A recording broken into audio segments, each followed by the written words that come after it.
Am I the a-hole for refusing guardianship and questioning my dad's decision to have a kid at his age? Quick background. I am 37 female married to 37 male. We have 4 kids ranging from age 4 to 12. My dad is 65 male and on his 3rd marriage. My mom is the same age as him. His second wife is 50 and his current wife is 40. He had 2 kids during his second marriage, 17 male and 15 female. And now he has a 6-month-old. When the 15-year-old was born, my husband, fiancé at the time, and I were named in my dad's will that we would raise my siblings if the worst happened, and they were orphaned. We were fine with this, and we still are fine with it. There is no doubt that if this scenario were to come to pass tomorrow, it would be extremely hard. But my siblings are now teenagers, so there would at the very least not be much physical hands-on care. Plus, the responsibility would only last technically for 3 more years. This is obviously not the case with the baby. If the worst happened tomorrow, we'd be starting all over. My husband and I agreed to no more babies and have taken the necessary measures to ensure that. And with our youngest finally fully trained, we are thrilled with a diaper-less future ahead of us. So, my dad told us a few weeks ago that he updated his will and naturally named us as guardians for the baby. I said he'd better change it then, because absolutely not, and outlined the reasons above. Dad didn't take it well. He said it was really unfair that I was favoring some siblings over others. I reiterated that was not the case, though I do of course have a much closer relationship with my teen siblings than with my baby sibling. He's cute and all, but I've got my own kids to focus on. My personal situation is just very different than it was 15 years ago. I told my dad to ask people on his wife's side of the family, and he doesn't want to because he doesn't feel they'd respect his wishes for raising the kid the way I would. I said I'm sorry, but I'm just not able to make this level of commitment. Then Dad started complaining that is not fair. Due to his age, he really needs the assurance that his kid will be in good hands. So I quipped back, due to his age, he shouldn't have gone and had another kid. Dad responded that was a nasty thing to say and hung up, and things have been strained ever since. I guess I could have been a little nicer, but I do stand by what I said. I am not in a position to commit to this. And frankly, having a baby at his age was dumb, and he should have thought it through better.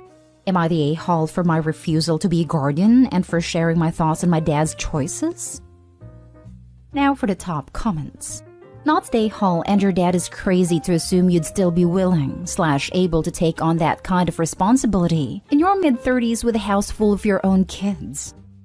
I would really like to know if his wife was consulted on this decision at all. Like she's gotta know the odds or that she's outliving him, or he will leave her in 10 years for a younger model if he lives. So does she actually want her stepdaughter to raise her baby if her husband dies first and she dies later? Does she agree about how her family raises kids? I was actually wondering, given the track record, will he be on wife number 4 in about 10 years and will she be at 30 this time? If so, he will probably try and have another baby.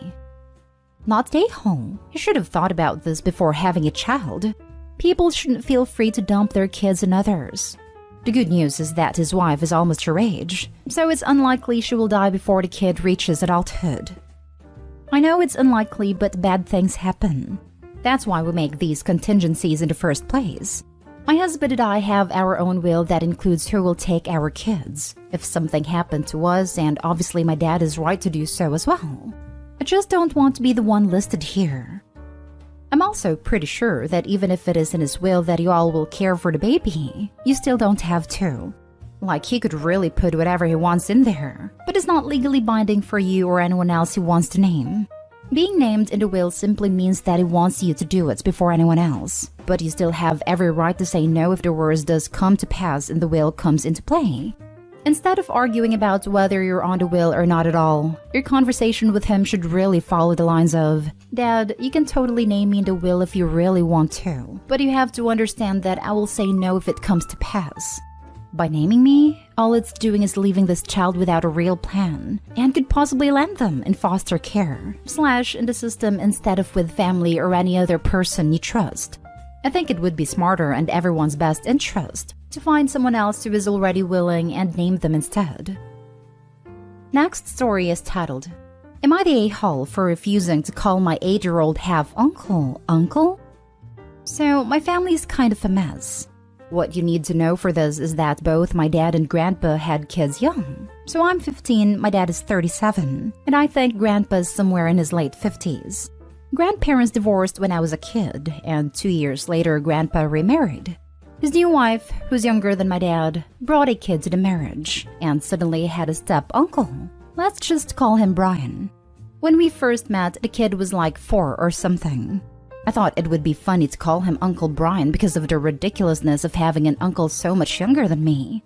It was a joke, but he liked it, so I kept calling him that. Couple years later, and we find out he's not my step-uncle, but my half-uncle. Grandpa apparently had a second family he managed to hide even through the divorce, and tried to pass his new wife off as someone he'd met just after separating. Cue big drama, massive fighting. I didn't see Grandpa and his new wife for more than a year. He's only just starting patching things up between the rest of our family, so I only just met Brian again. And he's become a little turd. He's needy, whiny, and throws tantrums all the time. I just try to ignore him, but his mom spoils him, so I don't think he'll get better anytime soon. None of this would be a problem except when my grandpa was trying to patch things up. He moved closer to my family, and now Brian and I go to the same school. It's a K to 12, and though I don't see him during the day, we sometimes run into each other after school. I've got a club and he's in the after-school childcare thing. When we see each other, he keeps wanting me to call him Uncle Brian, and I keep telling him no. The other day, he threw one of his tantrums at school saying I have to call him Uncle Brian. He's my uncle, and that means I have to do what he says. I told him no, I didn't, and that I'm tired of him being a whiny brat.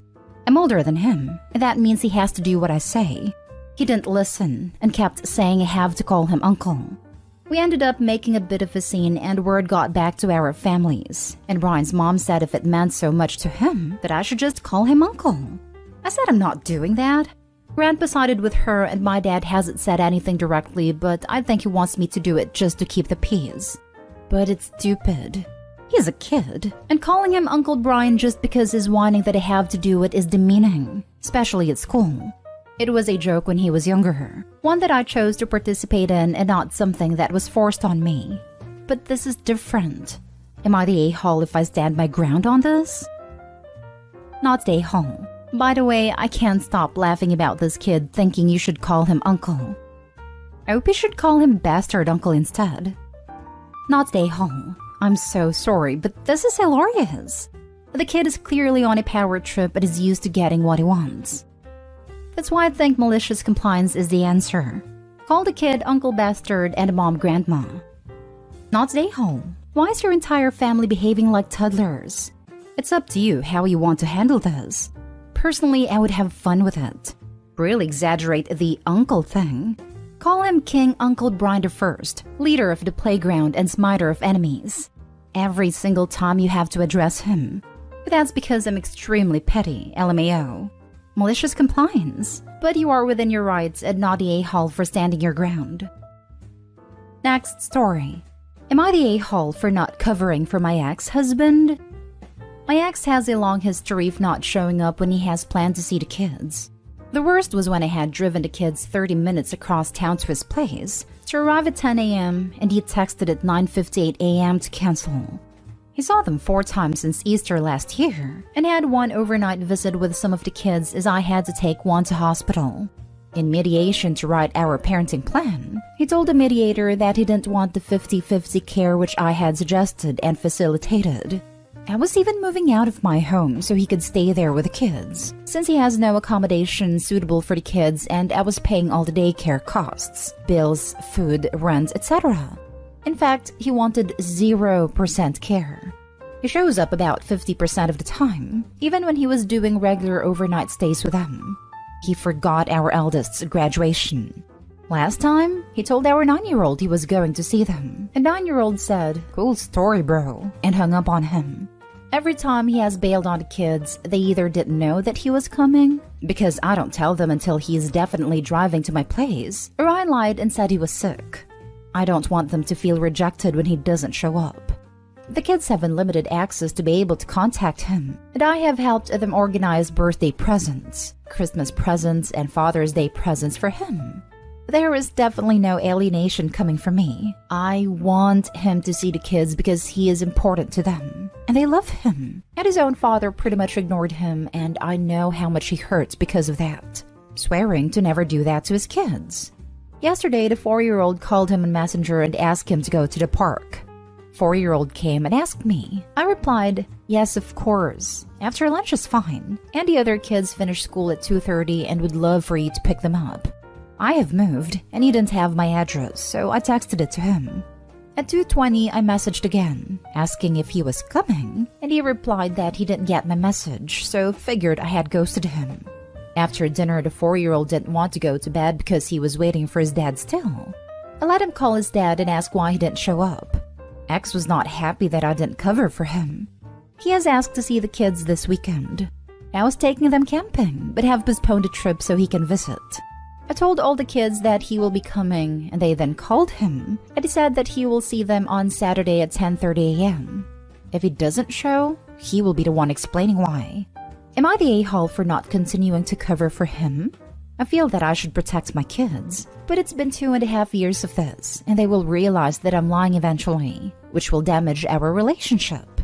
I just wish he actually wanted to see the kids as much as they want to see him. Now for the comments. Not the a-hole.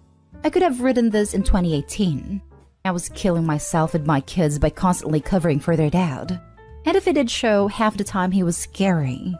I finally decided I am never going to be a blockage to my kids, but more importantly, I stopped being a bridge. Both kids made me put this boundary up because they both, a few months apart, attempted to end themselves over what I consider the biggest mistake of my life, losing my children's trust because of their dad. Do not call him. Do not cancel for him. Do not facilitate gifts. He did not earn them, and it kills the kids when he doesn't reciprocate. I beg of you, stop. I'm so sorry you had to go through that. Not the a-hole OP, but if you think covering for your ex is doing your kids a favor, you are dead wrong. They will eventually get over an absent father, but the continued bailing will have worst effect and create major trust issues. Not the a-hole. At this point, it's probably more damaging to your kids to try and cover for their absent father. You're doing your very best and that's really admirable, but it may be time to let things go as they will go. There's only so much you can do. Super agree. The 4-year-old staying up waiting for dad absolutely breaks my heart. Imagine being a kid and doing all these nice things for dad's birthday and Father's Day, and he can't even take the cutie to the park for an afternoon. Makes me furious. I wonder whether OP's time, energy, and financial resources would it be better spent going on that camping trip, doing fun things, and most importantly, getting those little love bugs into therapy. Dad can do, or not do, whatever he wants. Everyone sucks here. Him for just forgetting he has kids. You for postponing a camping trip for that a-hole. He ain't gonna show, you know that. So why tell him yes? You should have told him, sorry, we have plans. We went camping last weekend and will go again the week after. The trip was just to a friend's farm, and the kids are pretty tired from last week too, so they are happy to miss it. Last story. Am I the a-hole for not inviting my stepmother to wedding events and explaining to my other family why she isn't there? Ever since my dad remarried, I haven't been a huge fan of my stepmom. She's overly religious, narcissistic, and rude. For example, when I left to college, I left the church she believed in, and she flipped out about me not going. She makes assumptions that I was doing bad things, and sent me rude texts about it. She has ignored me for long periods of time. My fiancé and I have moved in together about a year ago, and she flipped out. She sent rude texts to my fiancé and saying things like, I can't believe you would disrespect our family and lie to us. I didn't lie. And no, you are not welcome home again, and unfriend everyone we know on social media.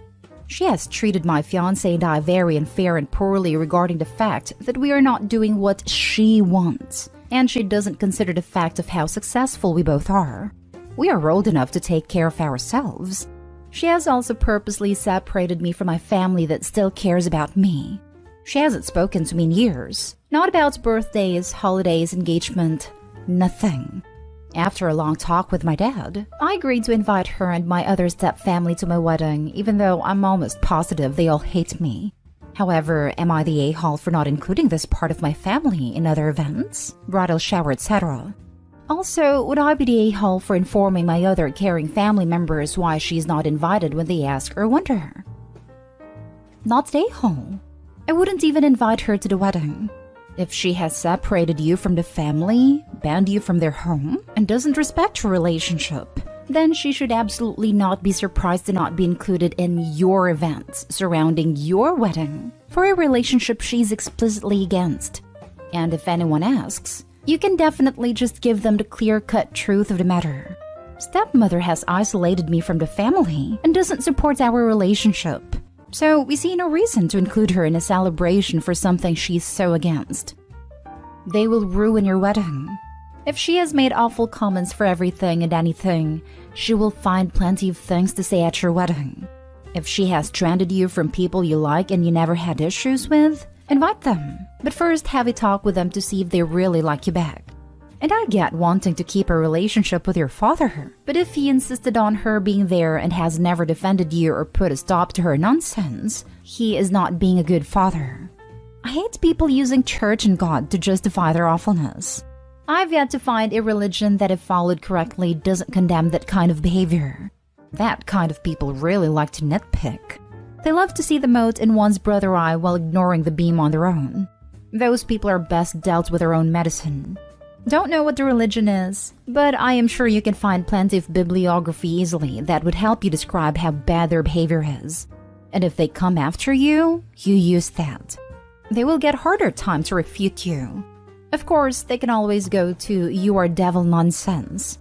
But then the burden is on them. Why are they associating with the devil? Good luck, Opie. You are not the a-hole. Uninvite her. That is my advice. Info. Why is your father allowing her to try to lay down the law for his children? Why did he not nip this in the bud the moment it started up? Does he agree? He doesn't agree, but he doesn't take any stand against her. So your father won't even step up to shield his own children from his overreaching wife. I'd say you're better off without them. Not the a-hole, and I would consider rescinding the invitation too. Not the a-hole. Your wedding, you invite who you like. But if your dad knows what's going on, why is he allowing her to get away with his behavior? Sounds like your dad married and abused her, and hopefully he'll gain some perspective and leave her. Yeah, I wish. He doesn't get it. He chooses her over me, it seems. Other than that, he is a great dad and does a lot for me. Sad.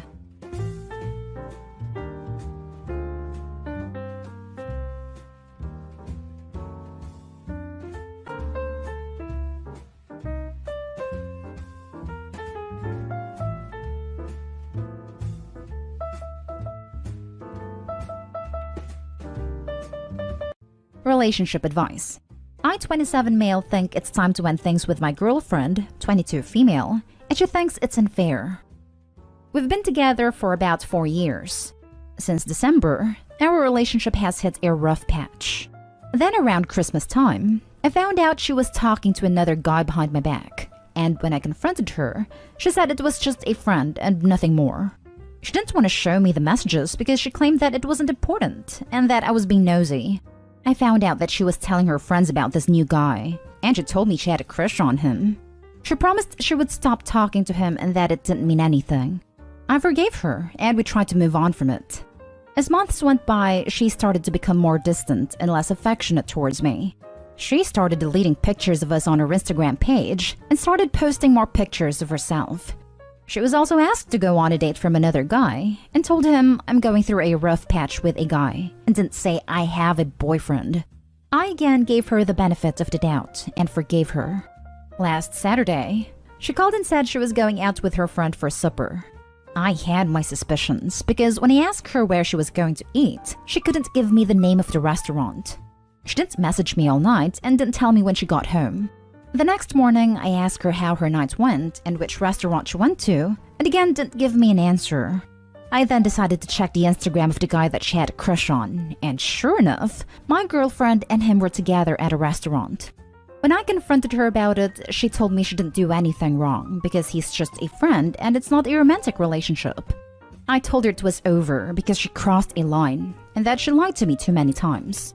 She said she shouldn't need to decide a friendship and a relationship, and begged and pleaded for me to give her another chance. I'm not being unfair. I think my decision is justified and she doesn't want to let go. How should I go about this? Now for the advice. It doesn't matter what she thinks is fair. You don't need her permission to leave. Exactly this. She doesn't get a vote. Relationships are not republics. This right here. Just bounce. There isn't much more to it. It's pretty clear it's more than a friendship.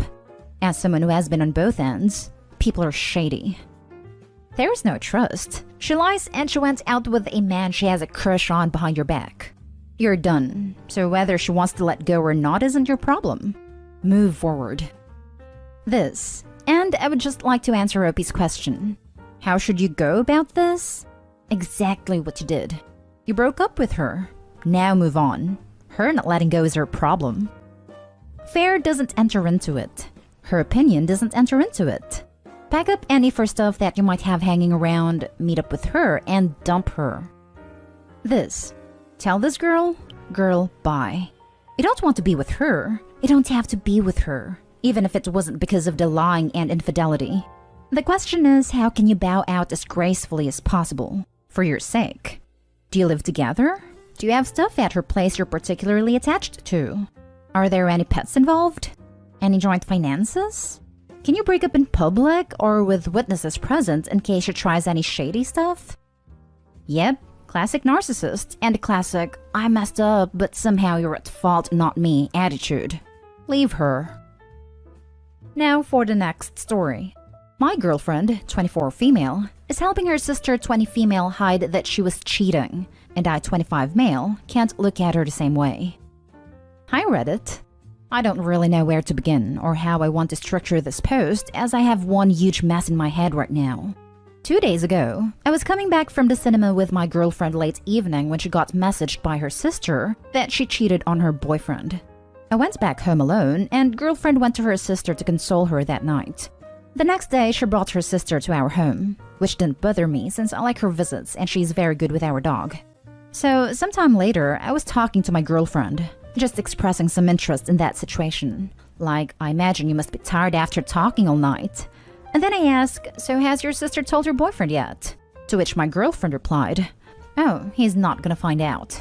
So basically, the sister is planning to just tell her boyfriend that she need a break. Temporary break, not a breakup. From their relationship. I think it's an extremely unfair thing to do. If she told her boyfriend she had cheated, he could make the decision to break up and move on.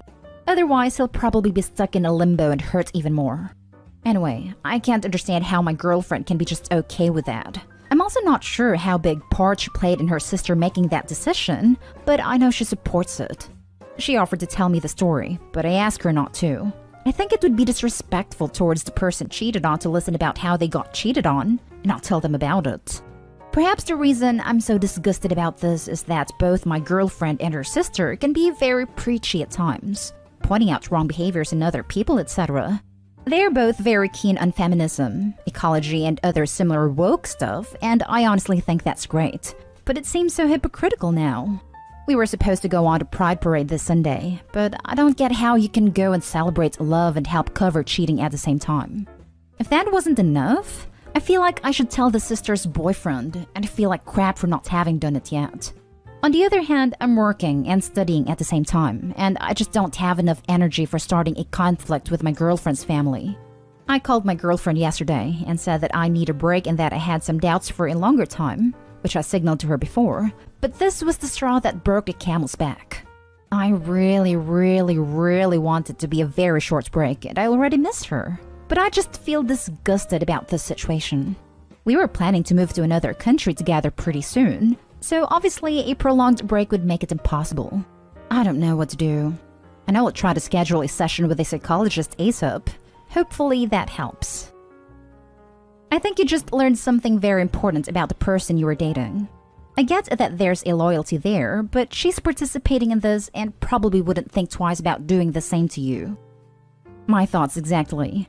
The flip side is that she's a really lousy liar, and I honestly don't think she would be capable of hiding it if she was the one that cheated.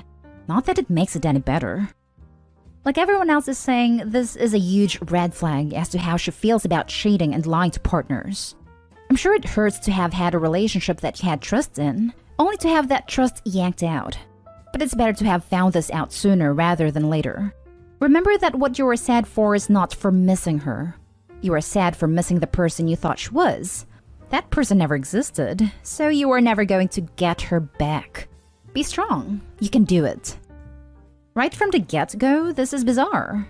Her sister confessed that she had just cheated on her significant other, and her response was to go console her? Why does someone who's done something egregiously wrong need consoling? Alarm bells instantly sound. You're absolutely right to be concerned.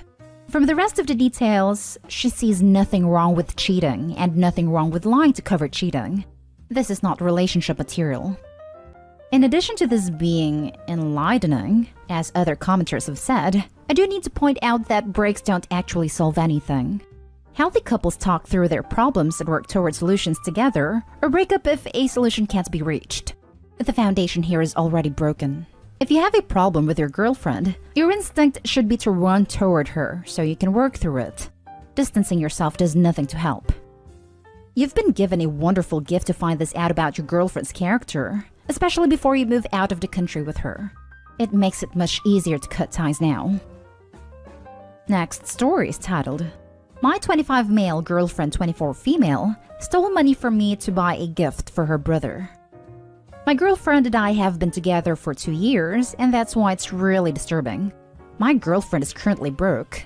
She hasn't had a job in her field since college and is pretty bad down in debt. I support her by letting her live rent-free and paying for necessities. She currently works at McDonald's to supplement her income. Makes a little more than unemployment. Anyway, it was her brother's birthday. He is turning 16 and she loves him. She wanted to get him a car for his birthday and somehow she did. It wasn't a good car and was probably from the Stone Age. But it worked and it made him happy. Her parents aren't doing well either, so this car also helped them out and they were really grateful. I was there and had got him some shoes as a gift. The car probably costed $3,000. And I was surprised she could afford it, because being stuck under $100,000 of student debt is quite a burden on his shoulders. When we were home, I got a notification from a bank and I saw $1,000 had successfully been paid to a dealership. I was like, wait, what the hell? I immediately confronted her, and she broke down and told me that she did take my card because she couldn't come up with the money and was going to pay me back. I was really pissed, and kind of unloaded on her and slept in another room. It's morning now, and, well, I'm stuck. I don't know what to do. I feel this is a big enough reason to break up with her and take her to small claims court. Am I jumping the gun?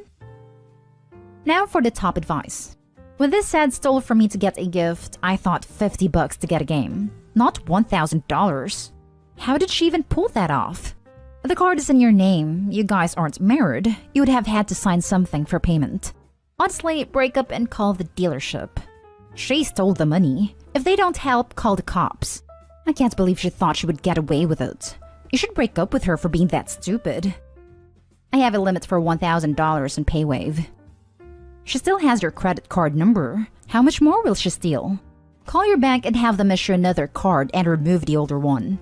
If she took the money from your bank account, have your money moved to another account, preferably at a different bank. Check your credit and make sure she hasn't opened anything in your name. And while you're at it, put a freeze on your credit. If she stole once, she's a thief, and she feels entitled to your hard-earned money. Kick her to the curb, protect yourself, and consider $1,000 as an expensive lesson about dealing with people who refuse to be financially self-sufficient. Personally, I would make a police report so she thinks twice about stealing from her next boyfriend, who is nice enough to take her in and pay her way. First, take the car back to the dealer and ask if you can get a refund. Then break up with your girlfriend, as who knows how much more money of yours she will spend. Yes, if they are decent people and Opie explains about the theft, they may take it back. I think if Opie goes in there and mentions fraud because she used a card that was not hers, they'll have to take it back. Or just go to your bank and tell them you didn't authorize this charge. Yikes. Why even question if you should or shouldn't be dating a thief? What's next? I might question it a teeny bit more if she came to you right after she did it in a "holy cow, what have I done?" I'm an awful person, kind of way, but she didn't. After all you've helped her with, free rents and necessities, she steals from you? She could have asked you for help. Be gone, thief. To the streets. Now for the last story. Is modern dating / relationships all hookup / open relationships? I, 37 male, recently rejected a married colleague, 32 female, but I'm getting nothing but grief. Around New Year's, my 11-year plus / nearly 12-year relationship ended when my ex came out as a lesbian. I'm absolutely devastated. And truth be told, still am really hurt.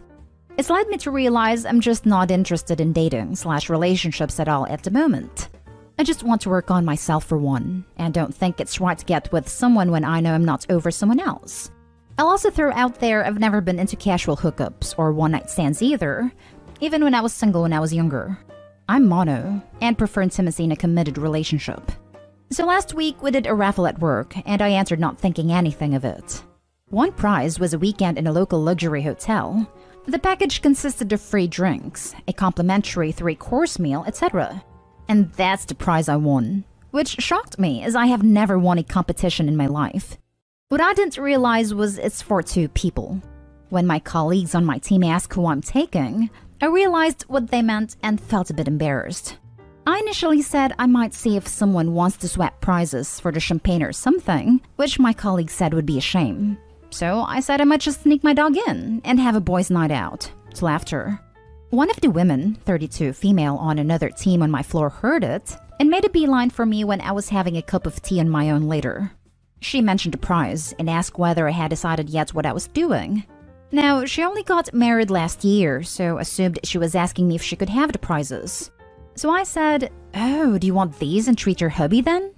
She wants something like, I was thinking me and you go together and have some fun." I was like floored. I went, "Hang on, you're married, right?" She said, "Yeah, but we're open and let each other have fun with others. So how about it?" Which in all honesty floored me even more, so I made excuses and went back to work. A bit later, I got a text from her and she went, "So you never gave me an answer?" Winky face. I messaged her back saying, "I'm flattered, but no, I'm not into hookups really, and especially not with married women." I was hoping that would be the end of it, but she went, "Why not? He's absolutely fine with it if that's what you're worried about." I just said, "Look, I'm not interested. I'm sure you'll do absolutely fine with someone else who's interested in that sort of thing. Please leave it, yeah?" Which I just got a fine back. Suffice to say, when I left the office and walked past her, she had a face like a smacked butt on her. I was absolutely stunned, annoyed, confused by it all. So later on in the night, I threw it out to my WhatsApp friend group to vent. They couldn't believe it, but didn't think I should have turned it down. The guys were like, "Bro, what's wrong with you? You turned down bedroom fun." Someone said along the lines of, "I don't believe you. I was just trying to say I'm not into non-monogamy, polyamory, or whatever she is. And plus, I'm just not interested when I'm still trying to get over my ex." That was greeted by, "The best way to get over someone else is by getting under someone else." Seriously, who says that these days? My nan? And I also got, off a 38 female friend, "Dude, she just wants you to bang her down, not marry her." I was pretty pissed off by this point, so I just stopped responding by then. Now, Reddit, I'm really freaking confused. The way my colleague and friends were acting was like I had done something wrong. Like, I feel as if I'm a weirdo. Seriously, is this what modern being single is like? I mean, surely I'm not that old school, right? It's not as if it's just the intimate act. If I wanted to get myself off that badly, I'd use adult materials. Was it that bizarre I refused? The older I get, the more I learn that the way most people talk to each other about intimate acts in public is all a big show. I don't believe the majority of people when they talk about it, and I don't really worry about what they think of my ways. You're not weird. You're normal. They just have to do their song and dance. It seems like half the posts on this sub are about people whose partner lied about some aspect of their private life to seem more interesting, or people who want to start lying for the same reason. Yep, and hookups are overrated. Having intimacy with someone you know and are comfortable with is so much better. Why would you want to mess up your whole mentality and self-respect to sleep with a married woman for half an hour a couple of times? Is that actually worth for some people? I say you did the right thing. Grab a close friend, get some cigars and whiskey. And what's with people acting like he is in the wrong for rejecting her? Like, is he supposed to be default owe his body to any woman that throws themselves at him for a free hotel weekend? Your friend sounds like a bunch of sophomoric frat boys who haven't grown up yet. I wouldn't go to them for relationship advice. Your coworker should have dropped it after you declined the first time. I guess you dented her ego a bit when she was rejected. Treat her professionally and hopefully she'll find someone else to have fun with and forget all about it. Wonder what else they've said that he's brushed off. Men who talk like that definitely have said worse. It's funny you should say that. We were all tight many years ago before I settled down with my ex, and I probably would have thought that was normal.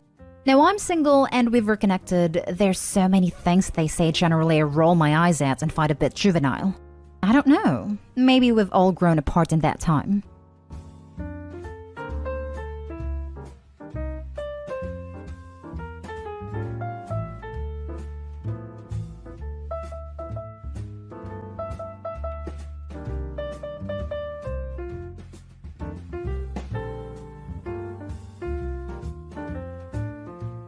Am I the a-hole for telling my husband's cousin that she can't compare her loss to mine?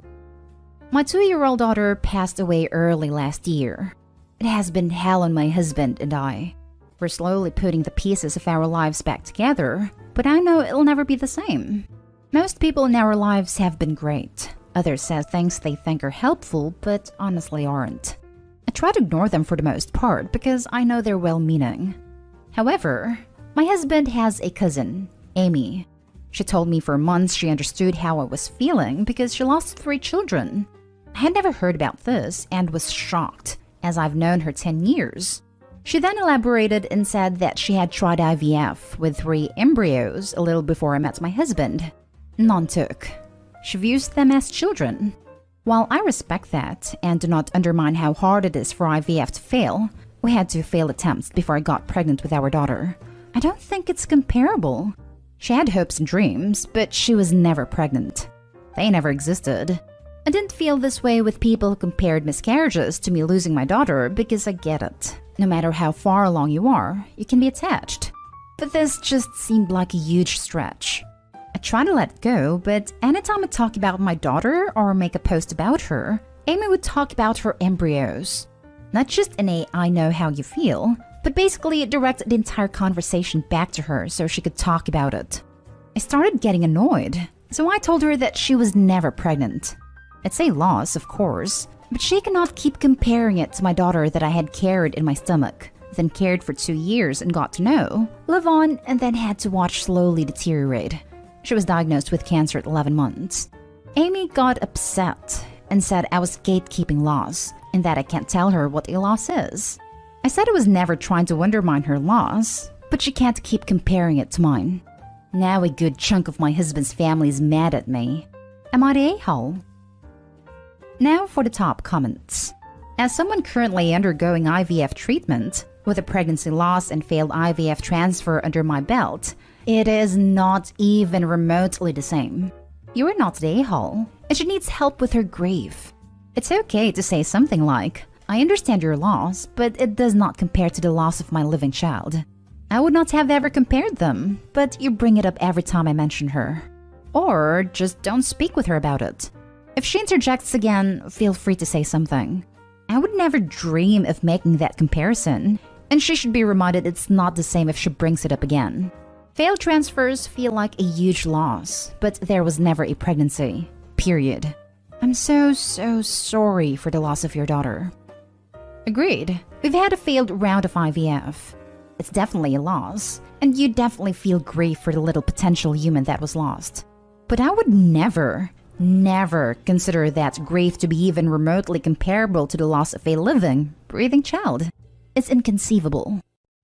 Given the context, not the a-hole. While I don't usually agree with people comparing their trauma and pain with those of others to see who had it worse, you clearly suffered more than your cousin-in-law, if that is even a real term. The fact that she draws attention to herself when discussing your pain also shows that she isn't that great of a person anyway. I'm sorry you have to deal with the fallout, Opie. To be fair to the cousin, maybe she just doesn't know what to say, so comparing her loss to the OPs is what comes out her mouth. The OP should avoid her for a long while. Not the a-hole. A billion times not the a-hole. Firstly, you are allowed to grieve and there is no need for her to even be making it about her. Secondly, while I respect that and do not undermine how hard it is for IVF to fail, we had 2 failed attempts before I got pregnant with our daughter. I don't think it's comparable. She had hopes and dreams, but she was never pregnant. They never existed. Spot on. She can be upset and hurt, but it's a huge insult to you and your child to compare. Now for the next story. Am I the a-hole for not giving my aunt my necklace? I, 20 female, got given a necklace by my great-grandmother years ago when I was about 10 because she just didn't want it anymore. It's a really pretty pendant I wear all the time in the shape of a flower. I'm quite attached to it and I rarely ever take it off. At family gatherings recently, my country has no plague, my aunt's been making comments about how much she likes and thinks it's gorgeous. It culminated in 2 events. Her and my cousin, 8 female, were chatting with me, and my aunt started mentioning how it suits her coloring better than mine. My cousin was nodding, but she's young, so I doubt she had much of a stance as to whether my mom or I had a necklace, and ended with my aunt saying that the necklace should go to her. I was like, no, and said I liked the necklace, and I'd like to keep a hold of it. She then proceeded to lose it at me, and said that I don't treat it with the respect it deserves. It has lots of stones in it that I don't know the names of, and I think when my great-grand bought it, she spent a bit on it. If I had to guess, I would say my aunt wants to sell it. My aunt proceeded to leave quickly after the incident, of her own accord, and my mom said afterwards I should just hand it over to maintain the peace. This happened a couple of weeks ago, and she hasn't come to see our family or her parents since, which is hurting them a bit. I'm standing my ground and I'm not planning on handing it over. Because honestly, it's my necklace, and I was given it, not her. So am I the a-hole for not giving my aunt my necklace? Not the a-hole. Great-grandmother gave it to you, not to her. That means it is yours and you can do as you please. Your mom's argument is invalid, by the way. If your aunt wanted her house, for example, would she willingly move out and hand her in the keys to maintain the peace? I doubt it. That's not maintaining the peace. That's deferring the drama for a later point. Not the a-hole. That's really entitled of her.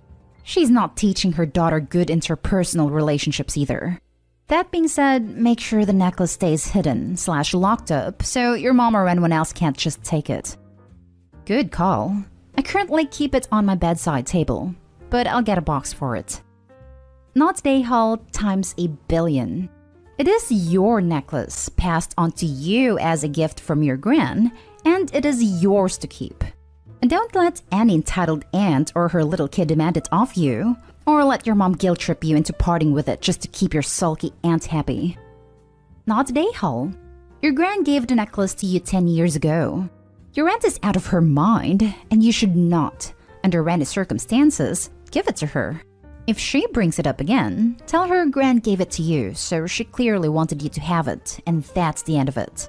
Then just walk away if she ever brings it up again. What a Looney Tune. Also, if you've had it and been wearing it 10 years, you should probably have a jeweler look at it. Stones probably need to have the settings redone so they don't fall out. Jewelry has to be maintained. Yeah, I probably should. My friend's earrings recently had the stones fall out, which scared me a bit. So a good wake-up call. Thank you. Next story is titled, Am I the a-hole for saying my fun day wasn't fun? A while ago, month or so, my aunt was talking about needing to paint her deck. I didn't have anything better to do, so I offered to help. Big mistake. When I offered to help, I meant actually help like as in assist her in doing it. I assumed that she would be painting too.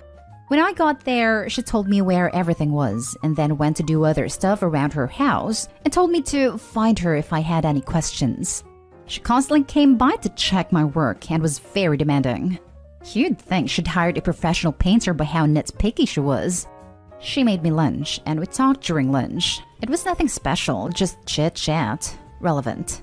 Well then, when all that was left was the top/flat part, She did that with her special fun tool and was all proud because she finished it. What I thought was going to be a couple hours of work and come home turned out to be a 10-hour ordeal. Whatever, lesson learned, and that would never help her again. Well, I heard she's been going around telling our family, my other aunts/uncles and cousins, that we had such a fun time that day and all this nonsense. A little annoying, but I let it go and moved on. Then she was over for a barbecue yesterday and said to my mom, "So did Opie tell you what a nice time we had staining my deck?" We had a really nice talk over lunch, and it was a really fun day. I said something like, "Fun, huh?" And she heard it and asked, "What?" I just said that it was a chore and I was glad it was over and won't be repeated. She said, "Oh well, I enjoyed it." I was like, difference of opinion I guess, and went in the house.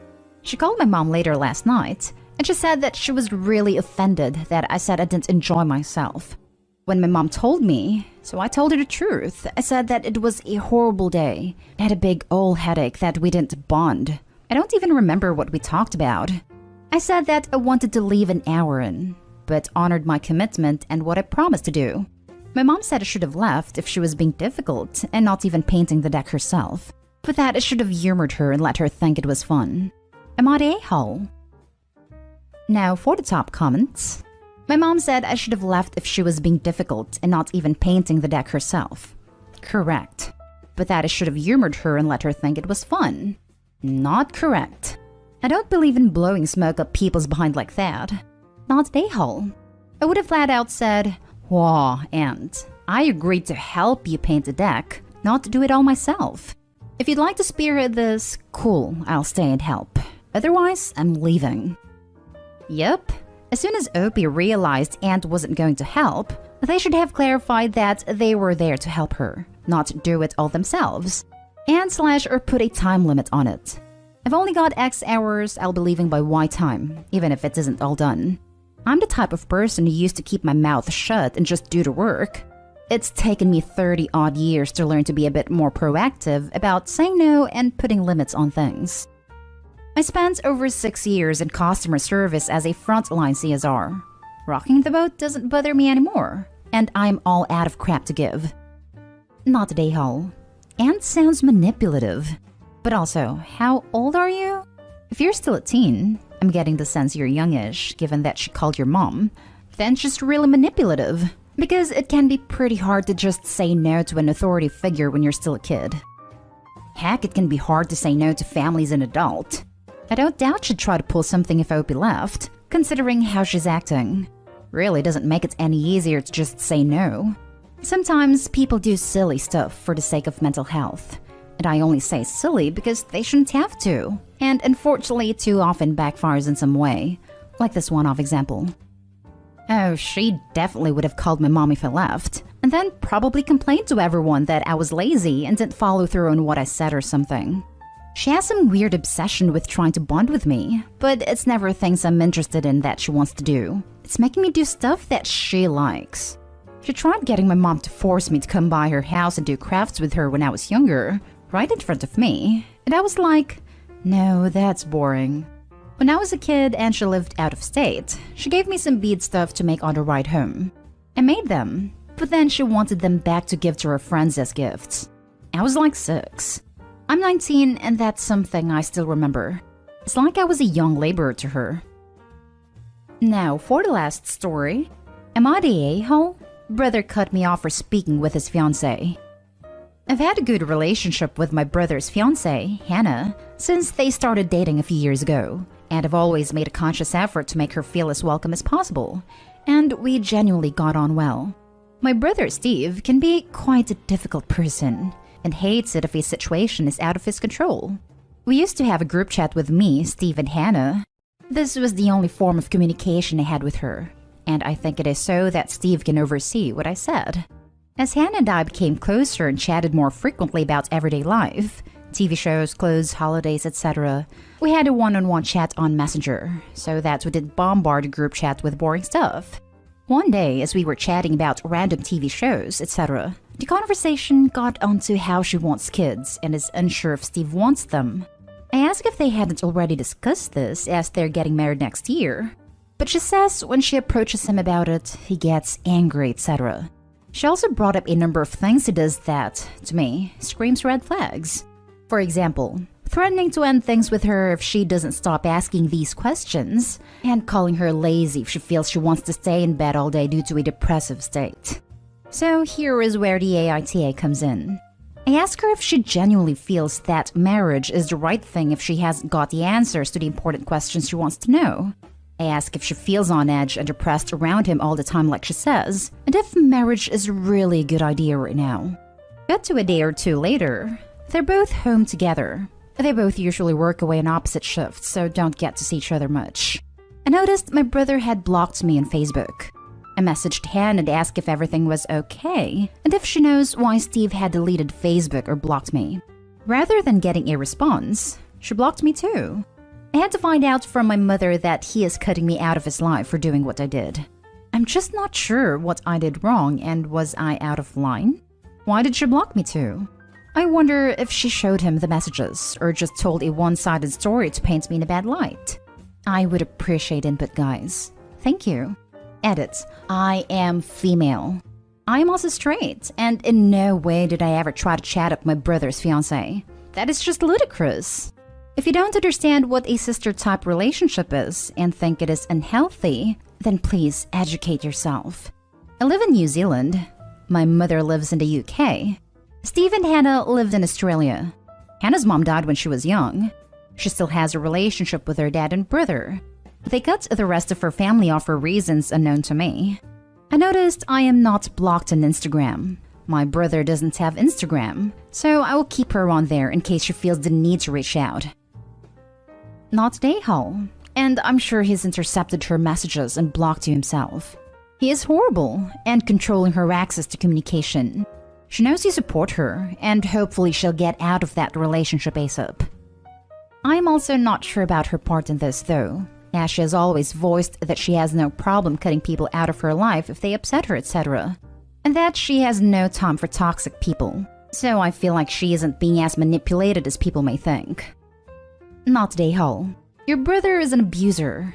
He's threatening to end a whole relationship with her about a question. He forced his fiancée to block you. That means he even has control over her social life.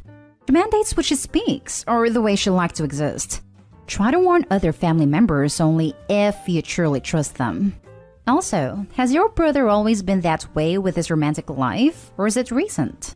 Moreover, the marriage is pretty sure a speedrun, considering his choices over that poor woman. Not Dayhall. He has a history of this behavior. With his last long-term girlfriend, he pretty much cut her whole family off. And if anyone would say one thing that could be interpreted as mean towards her, he would fly off the handle. He is incredibly controlling.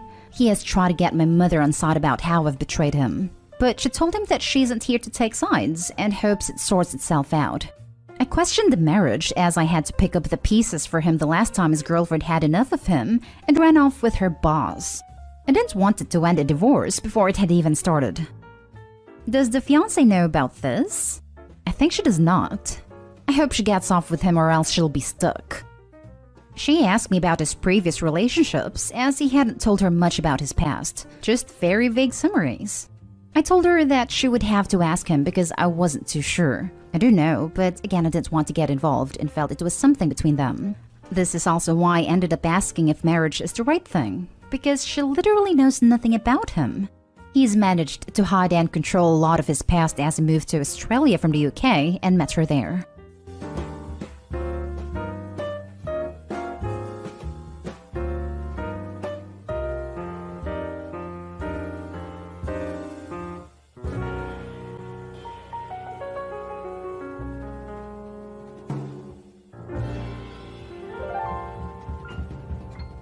Am I the a-hole for telling my dad's parents that I don't want them at my graduation when they said I wasn't their real grandson? In November, my 18-male dad's parents and my mom got into an argument because they mentioned they decided to start a college fund for my brother 11-male. It wasn't even brought up. They just decided to share it on their own. My mom was confused since they mentioned it out of the blue but thanked them. She asked them why they decided to make one now and why they brought it up. They said something about wanting to do it for their grandson and making sure he's set so he doesn't have to worry about paying for college. My mom then asked if they had started one for me, and they said I wasn't their real grandson. So the answer was no, and they didn't have one for me. They added something about how I'd get something else and accused my mom of expecting too much. For context, my dad adopted me when I was 5. He started dating my mom when I was 2.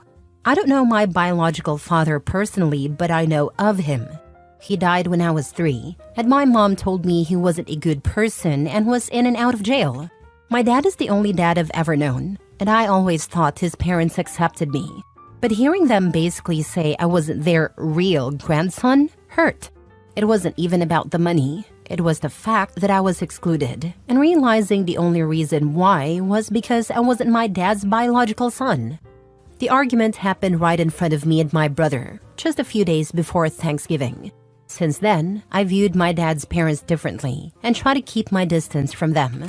They eventually apologized for saying I wasn't their real grandson, but only because my dad basically forced them to. Over time, I realized I didn't really care anymore. I just loved them more than they loved me. School is almost back in, and I take senior pictures soon. My dad's parents were over for Christmas, and my parents brought up me taking pictures. That led to my dad's parents talking about how excited they were to see me graduate and how they couldn't wait. This confused me. It honestly did, because a month ago they basically told me that I wasn't their real grandson, and now they're excited to see their grandson graduate? I told them that they weren't coming and that I didn't want them there. Of course this shocked my parents and my dad's parents. They asked why, and I told them I remember them saying I wasn't their real grandson. So it doesn't make sense for them to want to come to my graduation when they have no ties to me.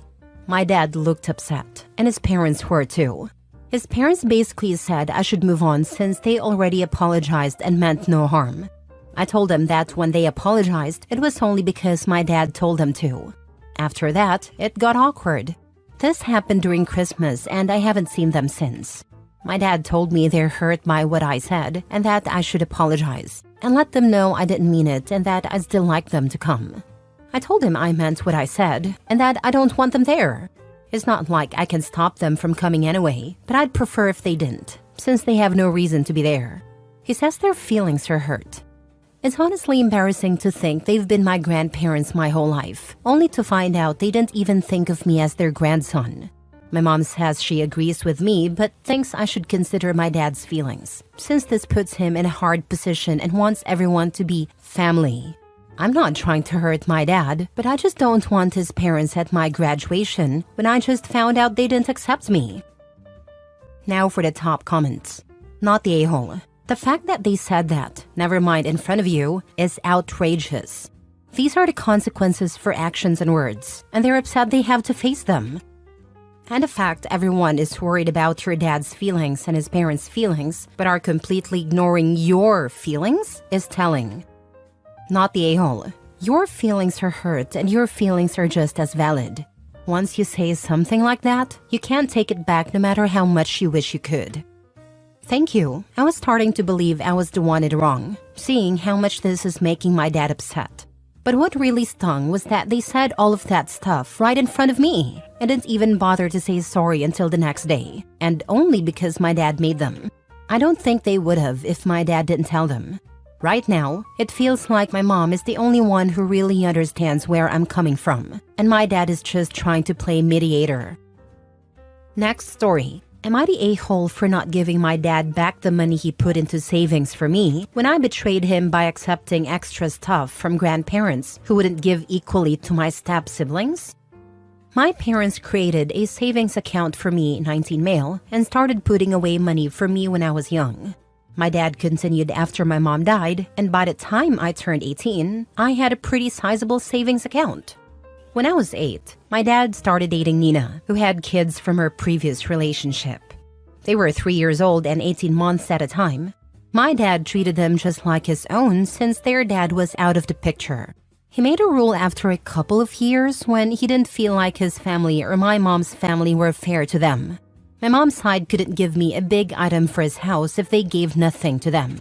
He said it wasn't fair if I opened a gaming console with a bunch of games from them and nothing was sent to Nina's kids. They could send me some smaller stuff, and it wasn't a big deal. My dad's family had to give to us equally though, and he said there was no treating me differently because we were all a family. My dad's family did follow the rules publicly, but in private they gave me extra money and smaller stuff. I never told Dad, and I accepted it. My mom's family kept the big stuff for their house since I'd visit them a few times a month. They never sent anything for Nina's kids. My dad never talked to me about the rule. I think he expected me to be protective of Nina's kids and to insist we were a family and should all be treated the same. But I never felt the same way about the step-family stuff as he did. They got married when I was 12, but to me, they were still Nina's kids. Dad told me about the savings when I was 16 and I gained access when I turned 18. In October, my dad found out about the extra stuff his parents gave me. He and my aunts argued because he expected them to feel bad about originally treating Nina's kids differently than me. He said I'd have grown up feeling ashamed of them if he'd let it continue, and my aunt threw me and my grandparents under the bus, saying if I felt that way, why did I take this stuff behind his back? He was so mad. After he confronted my grandparents, he confronted me and asked how I could let my little siblings be treated differently. He told me a family is supposed to stand by each other. I told him he accepted them as his full family, but I never did. And I reminded him that, in all the years I knew them, I never called them my family or my siblings. I even pointed out how I called them Nina's kids. He told me that wasn't right, and that they grew up with me being their big brother. I said I was nice to them because they were kids, but that was it. Then he demanded I give him back all the money in my savings. He said if I was going to take all that extra stuff and betray the family, I didn't deserve it. I refused and told him the money is mine now. Nina lost her mind when she learned about it too. She didn't have family to give her kids anything, so she felt extra mad on behalf of her kids. She was also mad at Dad for letting me have the money when I did, since they can't take it and split it between her kids. They keep asking for it back and I keep saying no. They can't access it either, so it's safe. But they think I'm an a-hole for taking the money when I knew I was accepting the stuff from my dad's parents. Am I the a-hole? Not the a-hole. They can't blackmail you into feeling differently than you do. Not the a-hole. Your dad's rules about equal treatment was his decision, not yours. You didn't ask for the extra stuff, and it's not your responsibility to ensure fairness for your step-siblings. The savings account was created for you, and you have every right to keep it. Your dad and Nina are projecting their frustrations onto you, but it's not your fault. Stand your ground and don't let them guilt you into giving up what's rightfully yours. Not the a-hole. He could have made a savings account for Nina's kids, but he didn't. Nina could have made a savings account for her kids, but she didn't. Even if the bio dad was not in the picture, that doesn't automatically mean his extended family couldn't have gifted and made a savings account for her kids, but they didn't. This is money that was intended for you, and you should keep it. Ask him if he'd rather have the money or a relationship with you, because it seems like this is where it's headed. And start limiting contact if possible, because I'm sure you'd rather have your mom back than the money. I'd love to have had my mom growing up and would take her over the money. Not sure my dad will ever get it because he tried to make me think of Nina as my new mom, and it didn't work. Next story. Am I the a-hole for cutting my wife's stepmother off from my kids until she deletes her Instagram account? My wife and I have 2 children, 8 male and 5 female, and we're expecting a third. Since our eldest was born, we have been clear and consistent about not wanting pictures of them posted online.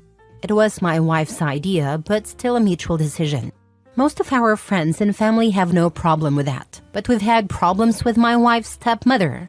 She has, on several occasions, posted photos of our children on her Instagram account without our consent. Most are harmless, pictures of her with them or family photos with more people in them. But there have been a few times she took pictures of the kids behind their backs and posted them. Every time we see a photo of our children on her Instagram page, we tell her to delete it. She always does, but the next time she sees them, it happens again. We have been having this discussion with her since our daughter was born. She never listens. Anyway, my family spent New Year's Eve at a rented beach house with some of my wife's paternal family. We returned home on January 1st. That same day, my wife's stepmother posted several pictures from the trip. Buried between them were 3 photos of our kids on the beach. They're both wearing swimsuits and, except for one of the pictures, don't seem aware they're being photographed. My wife and I talked, and we both agreed we've given her stepmother enough chances. As long as she's active on social media, she will continue posting pictures of our children without our consent. We called her yesterday and said that she won't be allowed to see our kids unless she deletes her Instagram account. That means she won't have any kind of contact with them, receive pictures, or be invited to their events. She cried during the call and tried to promise us she would delete the New Year's Eve post and never do anything like this again, but we told her we can't trust her. She can keep her account if she wants to, but she won't be allowed near our kids if she does. My father-in-law, who is also against posting pictures of children on social media, called my wife last night. He agreed that her stepmother crossed a line, but said cutting her off from our children was an exaggeration. He said she just started to make money with social media, but she also loves our kids very much, and it's cruel to force her to choose. I don't think we're in the wrong here, but I'm still worried we're taking this too far. Are we the a-holes? Now for the comments. You've been telling her to stop doing this for 5 years? Not the a-hole. She started doing this around the same time my daughter was born. She eased up during the pandemic, though it was probably because we barely sent her pictures of them then, but went back to it as soon as she started seeing the kids again. Well, either she makes the choice or you do. Your offer expires in a week. After that, she's definitively excluded. I like this approach. Thanks. Last story. Am I the a-hole for being really cruel to my mom when I last spoke to her?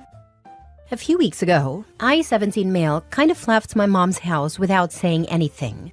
My sister, 20 female, and I had planned it, so I was close enough to 18 for our mom to be left with nothing to get me back. She's already no contact with her, and now I'm basically following in her footsteps. We're both tired of mom prioritizing being a stepmom to her husband's kids before being a mom to us. It started when I was only 7. My mom got married to her husband, and he brought kids along who were 5, 4, and 2 at a time. Their mom abandoned them, and our dad died when I was 2 or 3. I don't remember him. My sister has some memories. She thinks they were separated at a time, and we think it could be why mom was like she was. To put it in the simplest of terms, her stepkids came first. If one of us and one of them had something on, she went to their thing. My sister had this spelling bee she attended, and one of mom's stepkids had a karate thing. My mom and her husband went to the karate thing, and mom tried to make me go too, but I went with the school to the spelling bee. She told me I should have been there for her stepkid. She got really mad about it. I told her I wasn't going to support some rando over my sister. My sister was getting an award another time, and one of the stepkids had a game. The game took priority again. I had a debate thing on, and one of the steps had a dance recital. The dance won out. Those are some examples, but whenever it came down to it, that's how things were handled. My sister tried talking to mom, but it ended in a fight. She told us we were trying to hug her, but we never got her time. They got it all. She baked with them and took them shopping and for kid date nights. That was never stuff that happened with us. And if one of us wanted to do something, and it clashed with them wanting to do something, they got to do it. Even when they had their dad and were doing stuff with their dad, mom picked them. My sister moved out 3 years ago, and it got more frustrating without her in the house with me. The steps wanted to be close to us, but we wanted nothing to do with them. I know it's not their fault, but I still consider them randos, and never cared about them or loved them or anything. My mom noticed way faster than I expected that I was gone. She called a bunch of times, and I ignored her at first, but then I answered. She told me I was still a kid and I didn't get to just leave. I told her she didn't get a say when she put someone else's kids first. She yelled at me for calling them that, and this is where I said some cruel stuff to her. I told her if their mom ever comes back, I hope they dump her, and I hope she enjoys knowing she'll never have her real kids or future grandkids in her life because she discarded us like trash. I told her she was a useless mother, and we would have been better off with her dad instead of dad. And I said if she ever found herself alone, to die that way because we wanted nothing more to do with her. I told her I hated her. I told her I never gave a crap about her prick of a husband or her stepkids either, and nothing would change it. Then I ended a call and blocked her number, her husband's number, and any number I knew connected to them. On Christmas Day, I got a DM from someone, I think her husband, and he called me a crap stain and said I had been evil to my mother. He said I needed to get back and apologize and should be ashamed of talking like that to the woman who raised me. I didn't reply and blocked the account. Got another message from a different account 2 or 3 days after, saying more or less the same stuff. Am I the a-hole? Not the a-hole. I guess the truth hurts. I hope you and your sister live your best lives. Any family from your dad's side you both can turn to? My sister is trying to find our dad's parents. He was an only child, and we don't know if his parents are still alive or not. You're not the a-hole. I went through something similar, only my little sisters are my half-sisters instead of step. I hated them when they were born and little. Now, as adults, I love them dearly. You're 17. Legally, there's nothing she can do to bring you back. Good luck, my guy. Not the a-hole. Your mom basically tossed you and your sister aside for the step kids. That was wrong. Yes, what you said was harsh, but the truth hurts and needed to be said. Now, you need to check into the Social Security survivors benefits your mom's probably been getting on your behalf since your dad died. Those may help you beyond the age of 18, for college, etc. Also, check into your state's health insurance and see what it takes to get on a plan. If you continue to receive those DMs, change your number. Whoever is sending them is probably using a free app to get random numbers to send them. She did/does get Social Security benefits, and my sister is looking into how we can change that, at least for me, since we know I'd still be entitled to them. I already applied for new issues of some documents and stuff that I couldn't get. We're on the way to getting more help. The DMs are through social media, so I need to fully private my account if it continues, and make sure I go through everything so random people can't DM me.